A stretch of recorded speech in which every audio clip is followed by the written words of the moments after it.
लड़की बस सोने के समय दरवाजा बंद करना भूल गई, लेकिन किसे पता था कि अगले ही पल अचानक हमला होगा और लड़की को विरोध करने का बिल्कुल समय नहीं मिला। पलक झपकते ही उसे 3 डाकुओं ने पूरी तरह बांध दिया।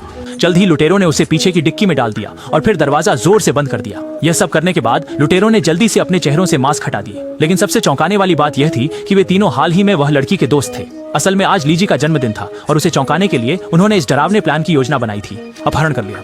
लेकिन उन्हें पता नहीं था कि उनके इस आवेगपूर्ण विचार से उनके लिए बड़ी मुसीबत खड़ी हो जाएगी, क्योंकि जल्द ही उन्होंने गाड़ी रोक दी और उत्सुकता से लीजी को एक बड़ा सरप्राइज देने की योजना बनाई। और सरगना बगल में कैमरा उठाए इस अविस्मरणीय पल को कैद करने के लिए तैयार था। पर जब उन्होंने पिछला दरवाजा खोला तो अंदर का दृश्य देखकर हक्का बक्का रह गए। अपनी अच्छी सहेली लीजी अब ट्रंक में बिना सांस के लेटी हुई थी। तो 3 लड़कियां डर गईं। उन्हें उम्मीद नहीं थी कि आश्चर्य डरावना बन जाएगा। दरअसल वे लीजी के मुंह से बॉल नहीं निकाल पाई, इसलिए यह दुखद घटना हुई। लेकिन अब जब यह हो चुका है, टीम की नेता ने जल्दी से अपनी शांति बनाए रखी। उन्होंने सोचा कि यह बात किसी और को बिल्कुल भी पता नहीं चलनी चाहिए। फिलहाल सबसे महत्वपूर्ण है पहले शांति से ऐसे दिखाना कि वे स्कूल जाते हैं और लाश के मामले को स्कूल के बाद सुलझाने का प्रयास करना। दूसरे को यह तरीका कुछ ज्यादा ही निर्दयी लगा। आखिरकार लीजी उनकी सबसे अच्छी दोस्त थी, लेकिन कोई और बेहतर तरीका न देखकर वह चुपचाप बड़ी बहन की योजना मानने को मजबूर हो गया। फिर बड़ी ने तुरंत फोन निकालकर लीजी की मां की आवाज में स्कूल को फोन किया और सफलतापूर्वक लीजी के लिए अस्थायी छुट्टी ले ली। जब यह सब कुछ खत्म कर लिया, तीनों हमेशा की तरह स्कूल पहुंचे और बिना किसी को भनक लगे फिर से खुद को चर्चा का विषय बना लिया। और जल्द ही बड़े ने एक परफेक्ट योजना सोच ली। उसने कहा कि वे चुपचाप लाश को घर वापस भेज सकते हैं